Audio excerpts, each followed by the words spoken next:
اعوذ باللہ من الشیطان الرجیم بسم اللہ الرحمن الرحیم وقال الشیطان لما قضی الامر ان اللہ وعدکم وعد الحق ووعدتکم فاخلفتکم وما كان لي عليكم من سلطان الا ان دعوتكم فاستجبتم لي فلا تلوموني ولوموا انفسكم ما انا بمصرخكم وما انتم بمصرخي انی کفرت بما اشركتم من قبل ان الظالمین لهم عذاب مہین صدق اللہ العظیم۔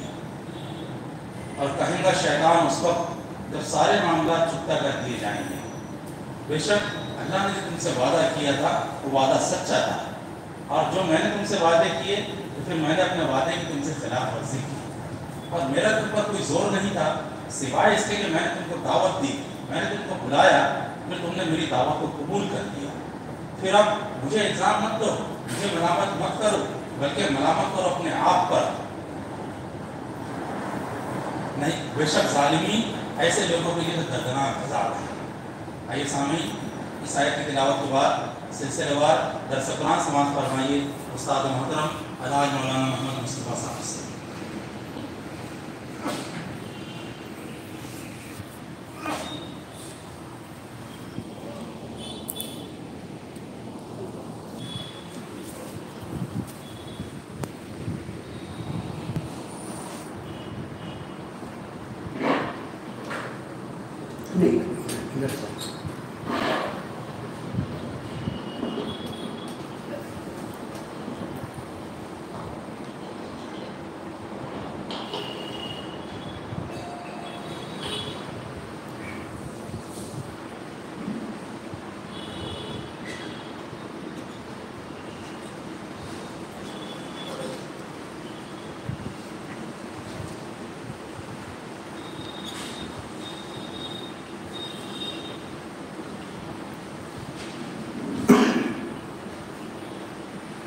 أعوذ بالله من الشيطان الرجيم بسم الله الرحمن الرحيم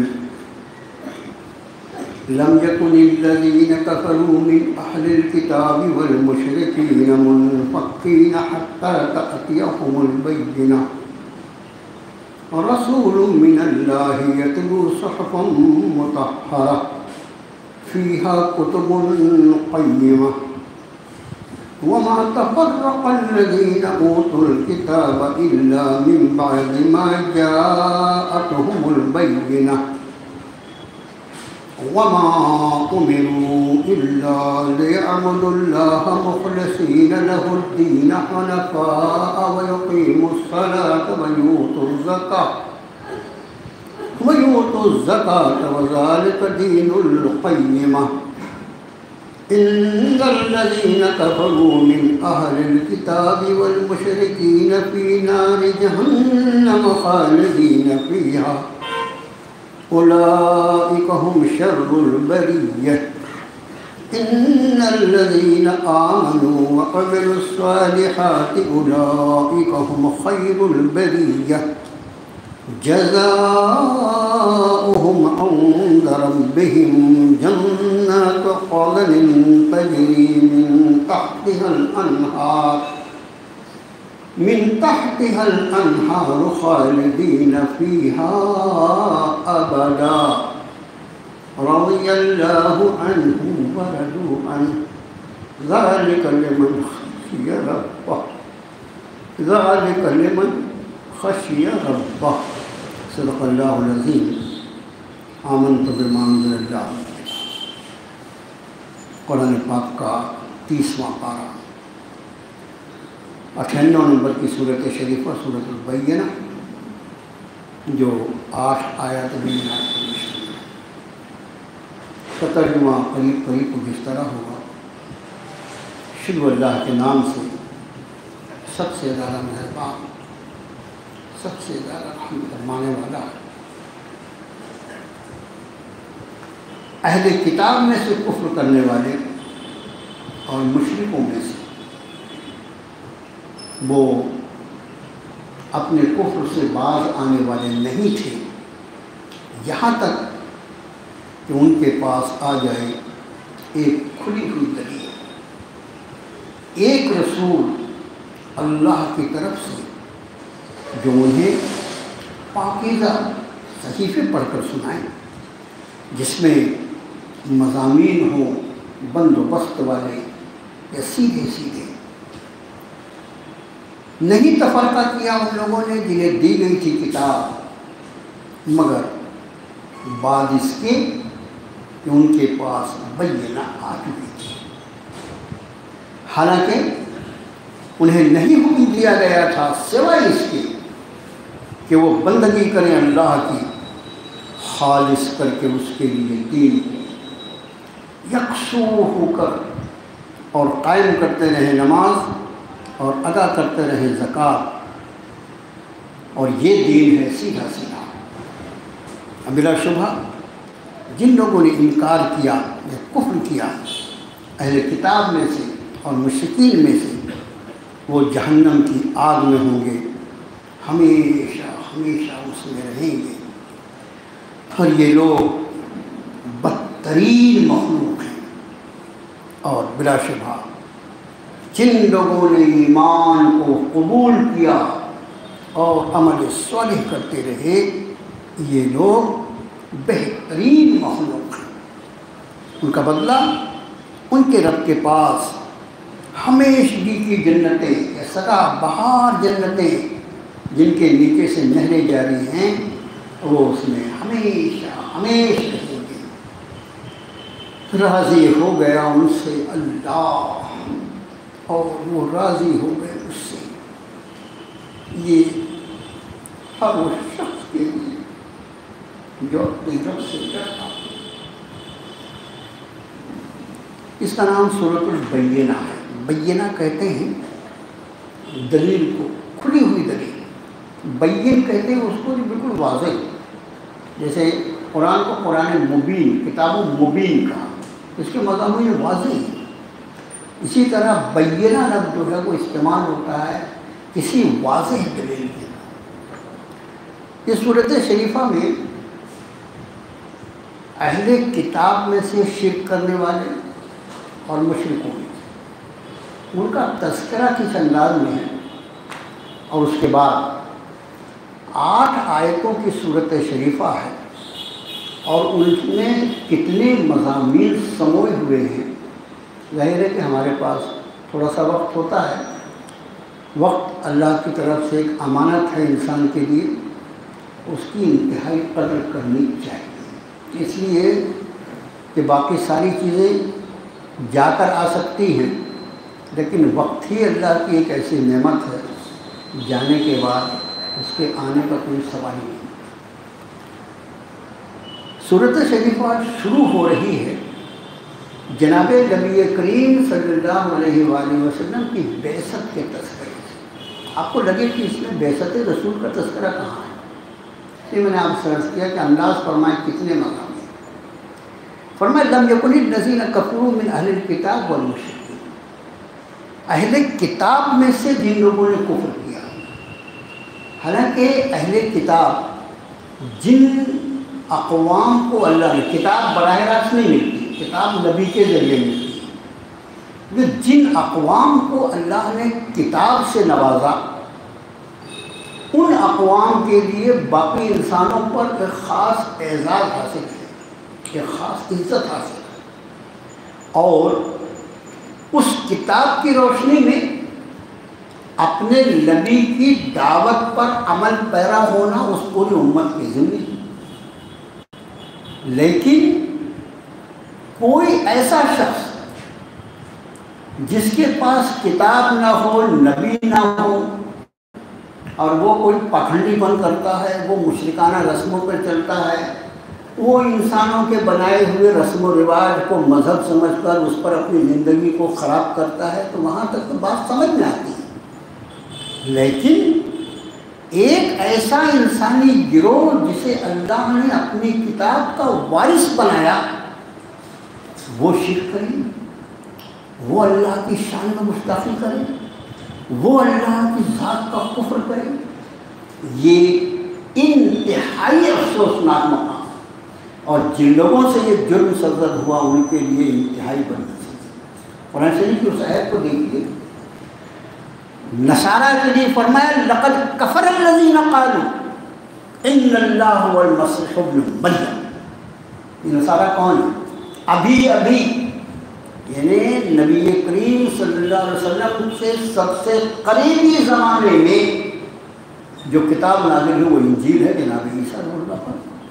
تورات کو تو بہرحال کچھ عرصہ گزر گیا، ابھی 500 سال پہلے اللہ نے اپنے نبی جناب عیسیٰ کے ذریعے ان کو انجیل عطا فرمائی ہے، اور اللہ کے اس نبی نے جو خود سارے انسانوں کے لیے اللہ کی نشانیوں میں سے ایک نشانی تھی، اس نے ماں کی گود میں جہاں کوئی دنیا کا بچہ بات نہیں کرتا، ماں کی گود میں اس بات کا اعلان کیا تھا، قال انی عبد اللہ آتانی الکتاب وجعلنی نبیا، میں اللہ کا بندہ ہوں، اللہ نے مجھے کتاب دی ہے، مجھے نبی بنایا ہے۔ معجزہ بھی سارے انسانوں کو حیرت میں ڈالنے والا، ماں کی گود سے ایک بچہ یہ اعلان کرتا ہے، اور اسی کے ذریعے جو انجیل رب تعالیٰ عطا فرماتے ہیں توحید کے مضامین سے بھری ہوئی، اس کے 550 سال نہیں گزرے جناب رسول اللہ صلی اللہ علیہ وسلم کے بعثت کے وقت کہ اس نبی کے ماننے والے اور اس انجیل کی جن کو وراثت دی گئی تھی ان ظالموں نے یہ کہہ دیا کہ معاذ اللہ حضرت عیسیٰ جو تھے وہ اللہ کے بیٹے تھے، اور آخری میں گھما پھرا کے یہ کہا کہ کائے غلط جھگڑے میں پڑتے، ان اللہ هو المسیح ابن مریم، کائے کو جھگڑا کرتے، بیٹا بیٹا کیا بولتے، ان اللہ هو المسیح ابن مریم، مسیح ابن مریم خود ہی اللہ۔ یہ گھناؤنا جرم ان لوگوں نے کیا جو اللہ کی توحید کے وارث تھے، جن کے ذریعے اللہ کی زمین پر ایک اللہ کی بندگی ہونی چاہیے، ایک اللہ کے دین کو ماننے والی انسانی نسل کھڑی ہونی چاہیے تھی، ان ظالموں نے کفر کر۔ اب قرآن فرماتا ہے لم یکن الذین کفروا من اہل الکتاب، نہیں تھے وہ لوگ جنہوں نے کفر کیا اہل کتاب میں۔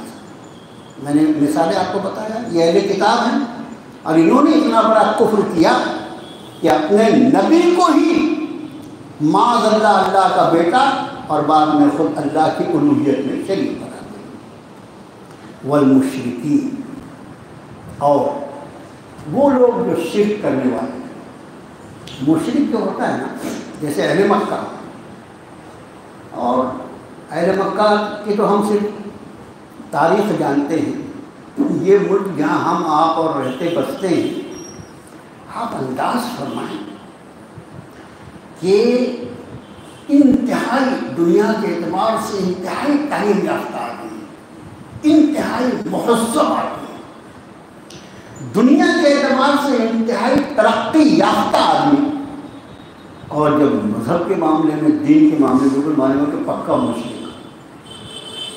آپ اس ملک میں جو شرک ہے وہ کتنا بے بنیاد ہے۔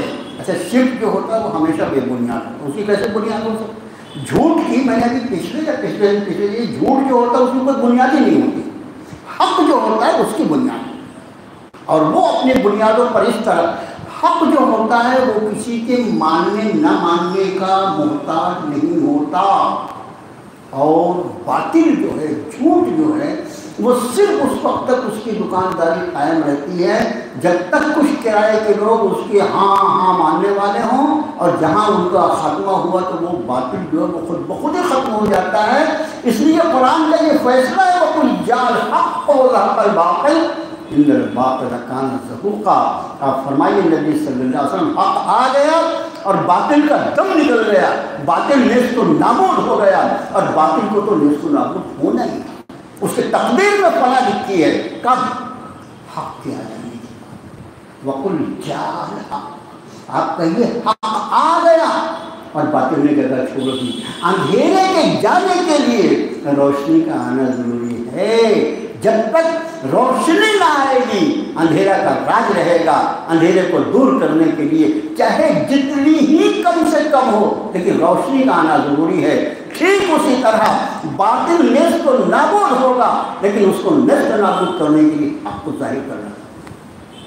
تو یہ مشرک اس ملک کے اللہ کے بنا، ان کے باطل عقائد کو ان کی کتابوں کی روشنی میں یہ کہ وہ خود ان میں سے ایک طبقہ جو قدر سنجیدہ ہے، جس کو تھوڑی سی عقل صحیح چلتی ہے، وہ شرمسار ہے اپنے مذہب پر۔ یہ کوئی مذہب ہو سکتا ہے؟ یہ کوئی مذہب ہو سکتا ہے؟ تو مشرک جو ہوتا ہے تو اس کی تو کوئی بنیاد نہیں، تھوڑا سا گھنٹی بجا لیا، اگربتی جلا لیا، تالی پیٹ لیا، کچھ ناچ لیا، گا لیا، کچھ گھی جلا دیا، کچھ بھی کیا، اس کو بچا۔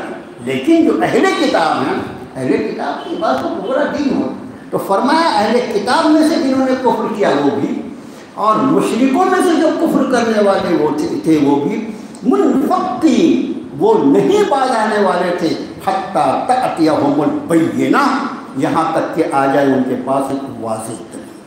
اب یہ صورت کا نام بینہ جو ہے یہاں سے مضمون شروع ہوتا ہے، اس وقت تک یہ بات بنا، اس کا معنی یہ کہ ان کا کفر، ان کی جہالت اس درجے میں پہنچی تھی کہ جب تک اللہ کی طرف سے کوئی ایسی دلیل ان کے پاس نہ آ جاتی۔ کیسی دلیل؟ رسول من اللہ۔ یہ دلیل کیسی ہوتی؟ کون ہے یہ بینہ؟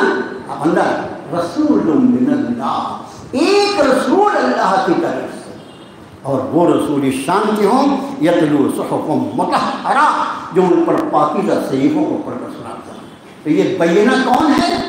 جناب رسول اللہ صلی اللہ علیہ وسلم کی ذات۔ یہ قرآن کی تفسیر، قرآن کو آپ غور سے دیکھیے، وہ خود اپنی تفسیر بیان کرتا ہے۔ جب تک ان کے پاس کوئی بینہ، کوئی واضح دلیل نہیں آ جاتی، وہ واضح دلیل کیا ہوتی؟ خود رب نے فرمایا رسول من اللہ، اللہ کی جانب سے ایک ایسا رسول ہو جو ان پر صحیفے، پاکیزہ صحیفے کو پڑھ کر سنائے، اور پھر فیہا کتب قیمہ، اور اس صحیفے میں جو ان کو پڑھ کر سنائے ہمارا رسول، اس میں مضامین جو ہوں قیمہ، سیدھے سادھے راست، اور یہ زندگی کے نظام کے، زندگی کے بندوبست کو درست۔ یہ شان ہے جناب رسول اللہ صلی اللہ علیہ وسلم۔ ایک حضرت امام مالک رحمۃ اللہ علیہ کا نام آپ نے سنا ہے؟ مرتا امام مالک حدیث مبارکہ میں ایک اہم کتاب ہے، اور ان کے بارے میں اس سے پہلے بھی آپ سے عرض کرتا ہوں، یہ مدنی ہے، مدینہ طیبہ کے رہنے والے ہیں، اور بہت بڑے محدث۔ مرتا امام مالک جو ہے وہ حدیث مبارکہ کی کتاب میں بہت اہمیت ہے اس کی۔ بعض جگہ یہ جو ہمارے ایک جملہ کہا جاتا ہے کہ اصل کتاب بعد الکتاب اللہ، اللہ کی کتاب کے بعد سب سے زیادہ صحیح کتاب، تو لوگ یہ سمجھتے ہیں بخاری شریف، تو بعض جگہ اس کو بخاری شریف کہا جاتا ہے، بلکہ بعض علاقے ایسے ہیں عرب ممالک کے جہاں بخاری کے بدلے موطا امام مالک کو کہا جاتا ہے۔ وہ قول جو ہے موطا امام مالک کے لیے، وہ لوگ اس کا اطلاق کرتے ہیں۔ ہمارے ملک میں اور ہمارے اس ایریے میں جو ہے اس کا اطلاق بخاری شریف پر ہوتا ہے۔ یہ ایک علمی بات ہے جو میں نے آپ سے عرض کیا۔ امام مالک رحمۃ اللہ علیہ کے قول کہ کتنی وزندار اہل اللہ کی بات ہوتی ہے۔ انہوں نے یہ کہا کہ اللہ عز و جل نے اپنے رسول آخر، خاتم الانبیاء، سردار الانبیاء، امام الانبیاء جناب محمد رسول اللہ صلی اللہ علیہ وسلم کو سب سے آخر میں دنیا کے ایسی جہالت کے موقع پر مبعوث فرمایا جس سے زیادہ بڑی جہالت آج تک دنیا پر کبھی طاری نہیں ہوئی۔ اس کو ایام جہالت کہتے، دور جہالت کہا بھی جاتا ہے۔ امام مالک رحمۃ اللہ فرماتے ہیں کہ وہ ایسی جہالت کا اندھیاری چھائی ہوئی تھی دنیا پر کہ اس سے بڑی جہالت کبھی بھی دنیا میں نہیں آئی تھی۔ اس لیے کہ طریقہ یہ ہے کہ سب سے زیادہ مؤثر علاج اس وقت کیا جاتا ہے جب بیماری سب سے زیادہ بڑھی ہوئی ہو، تو چونکہ آپ صلی اللہ علیہ وسلم کو اللہ نے سب سے زیادہ تاریخ ترین دور میں مبعوث فرمایا اور آپ کے قلب پر اپنی کتاب نازل فرما کر اس دور جہالت کا رب نے علاج فرمایا، اس لیے رہتے دنیا تک اب جتنی جہالت کی تاریکیاں اس دنیا پر چھائیں گی، ان سب کا علاج اسی کتاب سے ہوگا جس کتاب کو اللہ نے سب سے زیادہ جہالت کے دور میں نازل فرمایا، امام مالک کا قول۔ اس لیے یہاں فرمایا رسول من اللہ، ایک رسول اللہ کی طرف سے یتلو صحف مطہرہ، وہ ان پر صحیفہ مطہرہ پاکیزہ صحیفہ پڑھ کے سنائے، فیہا کتب قیمہ، جس میں مضامین انتہائی بندوبست والے ہوں۔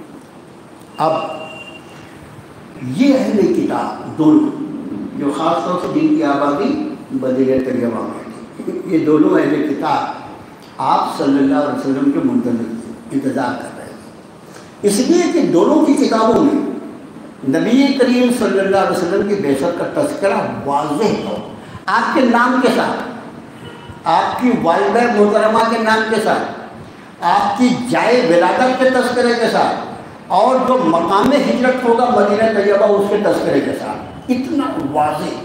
ایسا کیوں نہیں ہوگا؟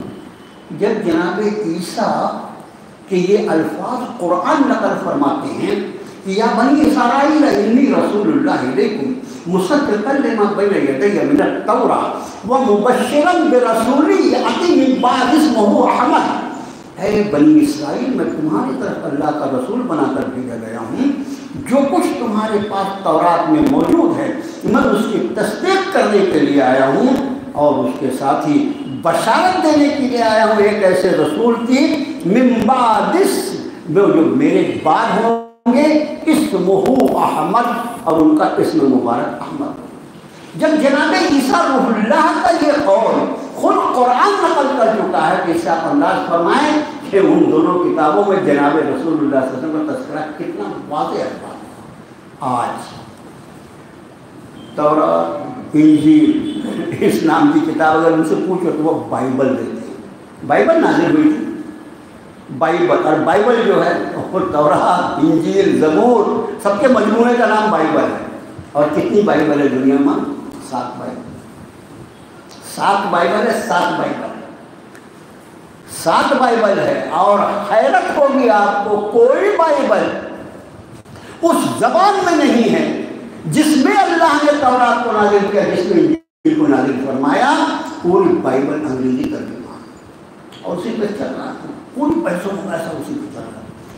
اب رب نے فرمایا وَمَا تَفَرَّقَ الَّذِينَ أُوتُوا الْكِتَابَ إِلَّا مِن بَعْدِ مَا جَاءَتْهُمُ الْبَيِّنَةُ، یہ اہل کتاب نے تفرقہ نہیں کیا، اختلاف نہیں کیا، مگر بعد اس کے جب کہ وہ بینہ آ، جس دلیل کا وہ انتظار کر رہے تھے ان کی اپنی کتابوں کی روشنی میں، جب وہ واضح دلیل جناب محمد الرسول اللہ صلی اللہ علیہ وسلم کی شکل میں ان کے پاس آئی، جن کو وہ ایسے پہچانتے ہیں، قرآن کے الفاظ میں یعرفونہ کما یعرفون ابناءہم، وہ اس رسول کو ایسے پہچانتے ہیں، قرآن کے الفاظ دیکھو اور اس کا ٹیمپریچر دیکھو، یعرفونہ کما یعرفون ابناءہم، وہ اس نبی کو ایسا پہچانتے ہیں جیسا اپنے بیٹوں کو پہچانتے ہیں۔ کوئی اپنی اولاد کو پہچاننے میں غلطی کر سکتا ہے؟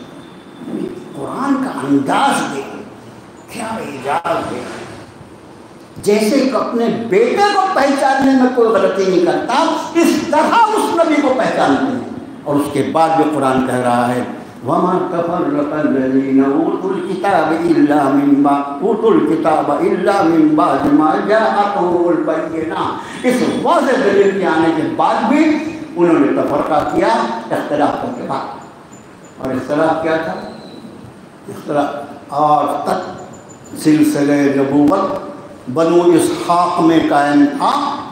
یہ کیا ہوا کہ سارے انبیاء بنو اسحاق میں اور یہ نبی بنو اسماعیل میں، ہم کیسے مانیں؟ تو ہماری شان چلی جائے گی، ہمارے خاندان کی عزت غارت ہو جائے گی۔ بس اس ضد نے ان کو، اسی لیے اس نے کہا اس واضح دلیل کے آ جانے کے بعد انہوں نے تفرقہ کیا، جبکہ وَمَا أُمِرُوا إِلَّا لِيَعْبُدُوا اللَّهَ مُخْلِصِينَ لَهُ الدِّينَ، انہیں اس کے سوا کوئی حکم نہیں دیا گیا تھا کہ تم اللہ کے لیے دین کو خالص کر لو، مطلب وہی انہیں حکم دیا گیا تھا جو انجیل کے ماننے والوں کو انجیل میں تھا، جو تورات کے ماننے والوں کو تورات میں تھا۔ حنفاء، یکسو ہو کر اپنے دین کو اللہ کے لیے خالص کر لو۔ وَيُقِيمُوا الصَّلَاةَ وَيُؤْتُوا الزَّكَاةَ، دیکھو نماز قائم کرتے رہو، زکوٰۃ دیتے رہو۔ وَذَلِكَ دِينُ الْقَيِّمَةُ، اور یہی تو دین ہے مدرسہ، یہی تو سیدھا سادہ دین ہے۔ اس کا معنی کہ اگر اس دین میں کوئی ایسا حکم ہوتا جو ان احکام سے ہٹ کر ہوتا جو ان کتابوں میں موجود ہے جس کا انہیں اللہ نے وارث بنایا، اس کا معنی یہ اس آیت شریفہ سے یہ ہوا، جیسے روزے کی جو آیت ہے کہ کتب علیکم الصیام کما کتب علی الذین من قبلکم، اس کی روشنی میں ہمارے مفسرین فرماتے ہیں اس کا معنی ہے کہ پہلے امتوں پر بھی روزے فرض تھے اور واضح ہو گئے۔ یہاں پر فرمایا انہیں اس کے سوا کوئی حکم نہیں دیا گیا تھا کہ وہ اپنے دین کو اللہ کے لیے خالص کر لیں، نماز قائم کریں اور زکوٰۃ ادا کرتے ہیں۔ اس کا معنی یہ ہے کہ پچھلی امتوں کو ان پر نماز بھی فرض تھی اور زکوٰۃ بھی فرض۔ اب نماز کیسے پڑھتے تھے؟ ہمارے بعد جو ہے نماز کیسے پڑھتے تھے، زکوٰۃ کتنی دیتے تھے، کتنے پرسنٹ دیتے تھے، میرے سمجھ میں نہیں آتا۔ بنی اسرائیل کی نماز کو دیکھ کر ہمارا کیا فائدہ ہونے والا ہے؟ اپنی نماز دیکھو نا، اپنی نماز کتنی درست ہے وہ دیکھو۔ ہماری نماز کا یہ حال ہے، اللہ مجھے معاف فرما، ایک تو نماز پڑھنے کو تیار اور نماز پڑھنے بھی آیا تو ایسا لگتا ہے کہ دنیا کا مصروف ترین آدمی ہے اور اتنی جلدی وہ نماز کو ختم کرے۔ جیسے آج کل وہ کمپیوٹر میں پروگرام ڈال دیا جاتا ہے نا، اسی طرح ایسا کمپیوٹرائز نماز پڑھتا ہے، پٹ پٹ پٹ پٹ، ایسا لگتا ہے کیا قیام ہے، کیا سجدہ ہے، کیا رکوع ہے، کیا جلسہ ہے۔ میں نے آج ہی جمعے کی نماز میں اتفاق سے عدل کا مضمون چل رہا تھا، اس میں میری بات عرض کیا۔ نماز میں تعدیل ارکان، تعدیل ارکان جس کو کہتے ہیں ہر رکن کے ساتھ عدل کرنا، نماز کا ہر رکن الگ سے پہچانا جائے، اس کو اتنے سکون کے ساتھ کیا جائے کہ وہ معلوم ہو کہ بھئی یہ اب رکوع سے کھڑا ہوا، یہ قومہ ہے اور اب یہ سجدے بھی جانا ہے۔ قومہ اور جلسہ دونوں سجدے کے درمیان جو بیٹھتے ہیں اور رکوع سے تب پورا کھڑا بھی نہیں ہوا کہ جھاڑ کر کے سجدے میں چلا جاتا ہے۔ ارے بھائی پورا کھڑا ہونا ہے، قومہ واجب ہے، قومہ واجب ہے، یہ خیال رہیں۔ اور کسی بھی واجب کو جان بوجھ کر اگر چھوڑ دیا جائے تو نماز واجب الادا ہوتی ہے، دوبارہ پڑھنا پڑتا ہے، نماز ہوتی ہی نہیں واجب کو جان بوجھ کے چھوڑو تو۔ سجدہ سہو جو ہے واجب انجانے میں اگر چھوٹ جائے، انجانے میں غلطی سے اگر واجب کوئی چھوٹ جائے تو سجدہ سہو سے نماز مکمل ہو جاتی ہے، درست ہو جاتی ہے۔ لیکن کوئی واجب جان بوجھ کر اگر آدمی چھوڑ دے تو نماز ختم ہو جائے گی، نماز کو دوبارہ پڑھنا پڑے گا۔ ہمارے قوموں کا میرے بھائیوں نماز اور زکوٰۃ یہ دونوں بنی اسرائیل کے یا اس کے پہلے کی امتوں کا اس پہ بحث نہیں، بہر ڈالنے کی نماز ان پہ بھی فرض تھی، زکوٰۃ ان پہ بھی فرض تھی۔ یہ خیال رکھو کہ ہمیں اللہ نے جو احکام عطا فرمائے ہیں وہ انتہائی آسان ہیں دوسری امتوں کے مقابلے میں۔ کبھی انشاءاللہ وہ مضمون آیا تو وہ آپ سے عرض کریں گے، ان کے بعض احکام جو تھے پاکی ناپاکی کے احکام، کتنا فرق ہے، ہمارے لیے کتنی آسانی اللہ نے عطا فرمائی ہے۔ یہ خاص اللہ کا کرم ہے اس امت مسلمہ پر، جناب محمد رسول اللہ صلی اللہ علیہ وسلم کی امت خاص پر۔ بہرحال یہاں فرمایا وما امروا الا لیعبدوا اللہ، انہیں نہیں حکم دیا گیا تھا سوائے اس کے کہ وہ بندگی کرے اللہ کی، مخلصین لہ الدین، خالص کر کے اس کے لیے دین کو۔ یہ سمجھنے کی بات ہے، خالص جب کوئی چیز کسی کے لیے کی جائے اسی کو اخلاص کہا جاتا ہے، خالص کرنا۔ اچھا ایک مجھ سے میں آپ سے پوچھتا ہوں، کوئی چیز آپ کبھی دودھ لینے گئے، کبھی ایسا بھی ہوا کہ میں ذرا خالص دودھ مت دینا ہے، تھوڑا ملاوٹی دودھ دے دینا، کبھی بولے گھی لینے گئے، ارے ہمیشہ تو پیور گھی دیا، آج ذرا پیور گھی دے، ملاوٹی چلتا ہے کیا؟ ہم کو کوئی چیز ملاوٹی نہیں چلتی، اور اللہ سے یہ امید کی جائے کہ ہمارے وہ اعمال بھی وہ قبول کرے اور اس پر بھی جزا دے جو اس کے لیے کیے گئے ہیں، اور ان اعمال پہ بھی وہ جزا دے جو اس کے ساتھ غیروں کو دکھانے کے لیے کیے گئے ہیں۔ میرے بھائیوں، اخلاص، خالص کرنا، فرمایا مخلصین لہ الدین، اللہ کے لیے پورے دین کو خالص کرو۔ پورا دین، اچھا نماز، روزہ، حج، زکوٰۃ سب اللہ کے لیے، باقی میرے لوگوں کے لیے۔ دین کا لفظ جب استعمال ہوا تو اس کا معنی یہ ہے، اس کی تشریح سورہ انعام کی اس آیت کے ساتھ ہوگی، قُلْ إِنَّ صَلَاتِي وَنُسُكِي وَمَحْيَايَ وَمَمَاتِي لِلَّهِ رَبِّ الْعَالَمِينَ، میری ساری کی ساری نماز، میری ساری کی ساری قربانیاں، یہاں تک کہ میرا جینا اور میرا مرنا سب کا سب اس اللہ کے لیے جس کا کوئی شریک نہیں۔ اس لیے کہ دین کا لفظ جب مومن کے سامنے آتا ہے تو وہ سمجھ لیتا ہے کہ اس دین سے مراد میری پوری زندگی ہے۔ تمہاری زندگی کا کون سا شعبہ ہے جو دین کی تعلیم اور سنت رسول کے دائرے سے باہر؟ کوئی ایک شعبہ ہوتا، کوئی شعبہ نہیں ہے۔ ایک لمحہ محیایا و مماتی، ارے میری پوری زندگی اللہ کے لیے، یہاں تک کہ میری موت، زندگی کا اختتام بھی میرے اللہ کے لیے ہوگا۔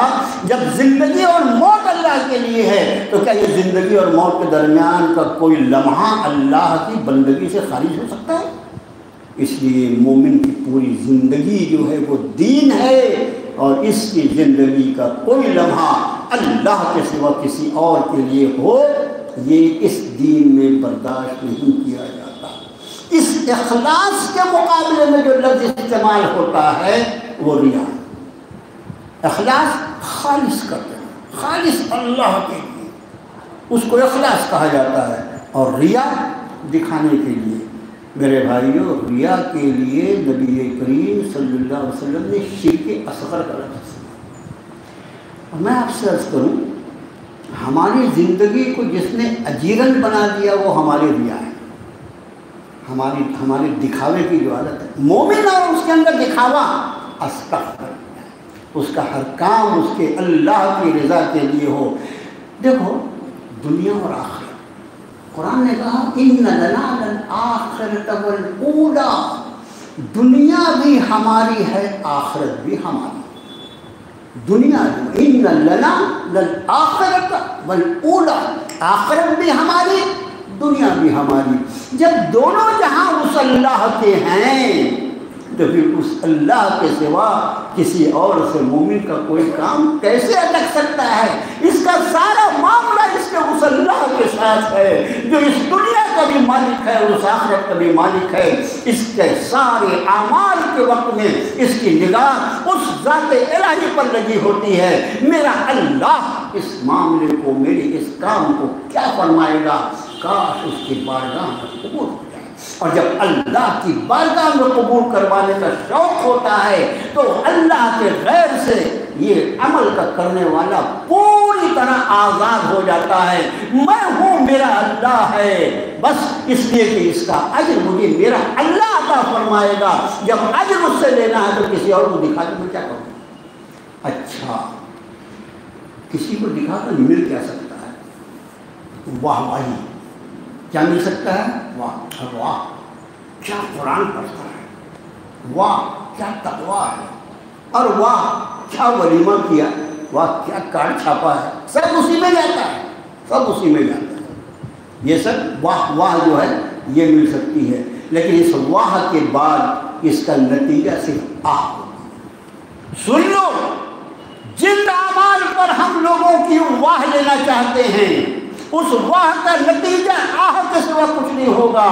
اس لیے کہ جناب رسول اللہ صلی اللہ علیہ وسلم نے اس حدیث شریف میں کتنا ڈراونا اور بھیانک مضمون بیان فرمایا کہ جن لوگوں کا سب سے پہلے معاملہ طے کیا جائے گا حشر کے میدان میں، وہ کوئی اور نہیں ایک مالدار شخص ہوگا، ایک عالم دین ہوگا، اور ایک وہ شخص ہوگا جس نے دنیا والوں کی نگاہ میں اللہ کی راہ میں اپنی جان دی۔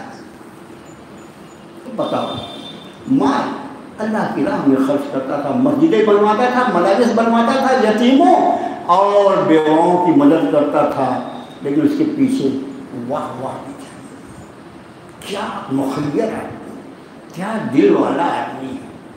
دوسرا شخص عالم دین، علم دین کی دولت اللہ نے عطا فرمائی، خدمت دین کر رہا تھا، خدمت قرآن کر رہا تھا، خدمت حدیث کر رہا تھا، لیکن اس کے پیچھے واہ چلتی تھی۔ واہ، کتنی خدمت مولانا کرتے بیچارے، کتنی خدمت کرتے، رات کو رات نہیں سمجھتے، دن کو دن نہیں سمجھتے، کتنا درد ہے دین کا۔ اور تیسرا وہ شخص جس نے اپنی جان اللہ کے راہ میں دے دی، اس کو کیا دیکھنا ہے؟ شہید۔ رب تعالیٰ ارشاد فرمائیں گے، جب وہ عرض کرے گا مال دیا تھا آپ نے، آپ کی رضا کا کوئی کام ایسا نہیں تھا جو چھوڑا ہو، سب پہ خرچ کیا۔ ارشاد فرمائیں گے ہاں تو نے خرچ کیا، مگر تیرا ارادہ، تیری نیت جو تھی وہ صرف لوگوں میں مخیر کہلانے کی تھی، تو لوگوں میں مخیر مشہور ہو چکا۔ فرشتوں سے فرمائیں گے اس کو الٹے منہ جہنم میں ڈال دو۔ عالم دین کا بھی یہی حشر، ہاں بڑی دین کی خدمت تو نے کیا، لیکن تیری نیت جو تھی لوگوں کی واہ واہی وصول کرنی تھی، لوگوں میں تو عالم دین مشہور ہو گیا، لوگوں میں تو خادم دین مشہور ہو گیا، جو چاہتا تھا وہ تجھ کو دنیا میں مل گیا، میری رضا نہیں مقصود تھی، اس کو اٹھا کے جہنم رسید کر دیا جائے گا۔ اور یہ شہید جو عبادت کے اعتبار سے اعلیٰ ترین عبادت ہے، ایمان کے بعد اللہ کی راہ میں اپنی جان دے دے نا، اس کو بھی یہی ارشاد فرمائیں گے کہ تو نے شہید شہادت اس لیے قبول کی تھی کہ لوگ اس کو شہید کہیں، دنیا میں تو شہید مشہور ہو چکا، اب میرے پاس تیرے لیے کچھ نہیں ہے، اور اس کو بھی جہنم رسید کر دیا جائے گا۔ اتنے بڑے بڑے عابدین، نتیجہ جہنم۔ وہ آپ کا خادم عرض کر رہا تھا کہ اگر دنیا میں واہ چاہیے تو آخرت میں اس کے مقابلے میں صرف آہ آئے گی، اس آہ سے بچنے کا آج ہی موقع۔ اپنے آپ کو اس واہوائی سے بچاؤ، جو کام ہو اخلاص کے ساتھ ہو، اور جو کام اخلاص کے ساتھ ہو اس کی سب سے بڑی پہچان یہ ہوتی ہے کہ اس پر ہم کو لوگوں کی رائے زنی کا کوئی خوف ہی نہیں۔ لوگوں کی رائے کا خوف وہاں ہوتا ہے جہاں اپنی تعریف کروانا۔ دیکھو، شیطان مردود کو جب راندے درگاہ کیا گیا تو اس مردود نے مہلت مانگی، الی یوم یبعثون، آپ قیامت تک کے دن کے لیے مہلت دے دی۔ رب نے فرمایا جا من المنظر، دے دیا ہے، تجھ کو مہلت دے دیا۔ جب اس کو مہلت مل گئی تو اس کا جملہ دے دیا۔ قرآن پاک کا 23واں پارہ سورہ سعد کا بالکل آخری حصہ ہے۔ قال فبعزتک لأغوینہم اجمعین۔ شیطان نے کہا، وہ شیطان کی تذکرہ حضرت نے بھی فرمایا، وہ سورہ ابراہیم کی آیت تھی جو انہوں نے پڑھا، جہاں شیطان لوگوں کو یہ کہہ رہا ہوگا کہ مجھ کو تم ملامت کر رہے ہو، میں نے کہا تم کو۔ اچھا صحیح بات ہے، کسی بھی برائی کی طرف جس طرح کسی نیکی کی طرف کسی کو ڈھکیل کے نہیں لایا جا سکتا، اسی طرح کسی برائی کی طرف بھی کسی کو ڈھکیل کے نہیں لے جائے گا۔ آدمی کا اپنا فیصلہ ہوتا ہے، اپنی پسند ہوتی ہے۔ ایک کو اللہ تعالیٰ وہ توفیق دیتے ہیں، وہ نیکی کو پسند کرتا ہے، نیک کام پہ چل پڑتا ہے، اور ایک پر وہ مردود جو ہے وہ اس پر قبضہ کر لیتا ہے، اور اس کی پسند جو ہے وہ اللہ کی نافرمانی کو بنا لیتا ہے، اور پھر وہ اللہ کی نافرمانیوں کے مقامات کا رخ کرتا ہے۔ نہ یہاں مسجد میں آپ کو ہم کو ڈھکیل کے لایا کسی نے نہیں لایا، اور اسی طرح شراب خانے میں جو بیٹھے ان کو بھی کسی نے ڈھکیل کے نہیں لے لیا۔ یہ خوب سمجھ لو۔ تو وہ جو آیت تھی کہ وَلَا فَلَا تَلُومُونِي وَلُومُوا أَنفُسَكُمْ، مجھ کو کہہ رہا ملامت کر رہا ہے، مجھے کیا گالیاں دے رہا ہے، اپنے آپ کو گالی دینا۔ میں نے پکڑا تھا، کیا پکڑ کے لے گیا، اور میں سمجھتا ہوں بات اس نے ہمیشہ جھوٹ بولا، لیکن یہاں وہ صحیح بات کہہ رہا ہے کہ میرا تم پر کوئی زور نہیں چلتا تھا، وَمَا أَنَا عَلَيْكُمْ بِسُلْطَانٍ إِلَّا أَن دَعَوْتُكُمْ فَاسْتَجَبْتُمْ لِي۔ میرا تم پر کوئی زور چلتا تھا، میں نے تم کو ایک چیز کی طرف بلایا، چل پڑے تم، چلو چلو چلو۔ مسجد کے بھی دروازے کھلے تھے، قبروں کے بھی دروازے کھلے تھے، تمہارے نبی نے تم کو مسجد کی طرف بلایا تھا، میں مردود تم کو قبروں کی طرف بلا رہا تھا، دروازے دونوں کھلے ہوئے تھے، تم کو میں نے ڈھکیل کے لیے لایا تھا قبر پرستی کرنے کے لیے، تم اپنی مرضی سے آئے۔ بہرحال بات یہ کہ وہ قالا، وہ قسم کھا کر کہتا ہے، قالا فبعزت کا لأغوینہم، تیری عزت کی قسم کھا کر کہتا ہوں سب کو اغوا کر دوں گا، سب کو بہتا دوں گا، الا عبادک منہم المخلصین، مگر تیرے جو خالص بندے ہوں گے، جو اخلاص والے بندے ہوں گے۔ اگر شیطان کے شر سے بچنا ہے تو خود اس مردود نے یہ بتایا ہے کہ جن پر میرا زور نہیں چلے گا، الا عبادک منہم المخلصین، مگر وہ تیرے جو خالص بندے ہوں گے، جن کا جینا مرنا تیرے لیے ہوگا۔ جب جینا مرنا اللہ کے لیے ہوگا تو درمیان کے معاملات کسی غیر کے لیے ہو سکتے ہیں، کسی اور کی واہواہی کے لیے ہو سکتے ہیں۔ بھائیو، زندگی میں اخلاص پیدا کرو، اخلاص زندگی کو آسان کر دے گا، اخلاص آدمی کو فضول خرچوں سے بچا دے گا، اور سب سے بڑی بات یہ ہے کہ اس اخلاص کی برکت سے عبادات کو قبول کر لیا جائے گا، ورنہ بڑی سے بڑی عبادت اگر اخلاص سے خالی ہوگی اور ریاء کی ملاوٹ ہوگی وہ رد کر دی جائے گی، جیسے شہید کی شہادت کو رد کیا۔ آگے ارشاد فرمایا، إِلَّا الَّذِينَ كَفَرُوا مِنْ أَهْلِ الْكِتَابِ وَالْمُشْرِكِينَ فِي نَارِ جَهَنَّمَ خَالِدِينَ فِيهَا، بے شک وہ لوگ جنہوں نے کفر کیا اہل کتاب میں سے اور مشرکوں میں سے، فی نار جہنم، وہ جہنم کی آگ میں ہوں گے، خالدین فیہا، ہمیشہ اس پر رہیں گے، اولئک هم الشر البریہ، یہ بدترین مخلوق، اللہ کی ساری مخلوق، بلیہ لفظ جو ہے نا وہ ساری مخلوق کے لیے استعمال ہوتا ہے، جتنی چیزوں کو اللہ نے پیدا کیا اس میں بدترین مخلوق فرمایا وہ ہے جو کفر کرے اور شرک کرے۔ آپ انداز فرمائیں کیوں؟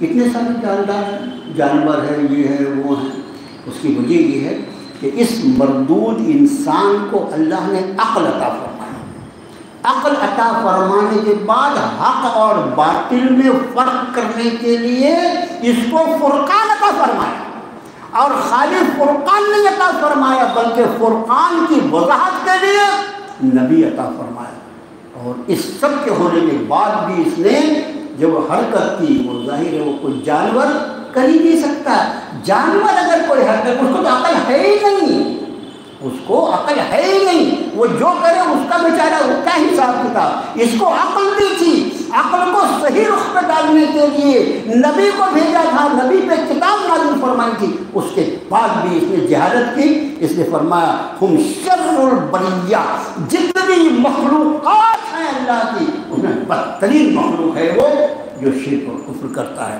ان الذین آمنوا وعملوا الصالحات اولئک هم خیر البریہ، وہ لوگ جو ایمان لے آئے اور عمل صالح کیا، یہ تو بہترین مخلوق، یہ تو بہترین مخلوق ہے۔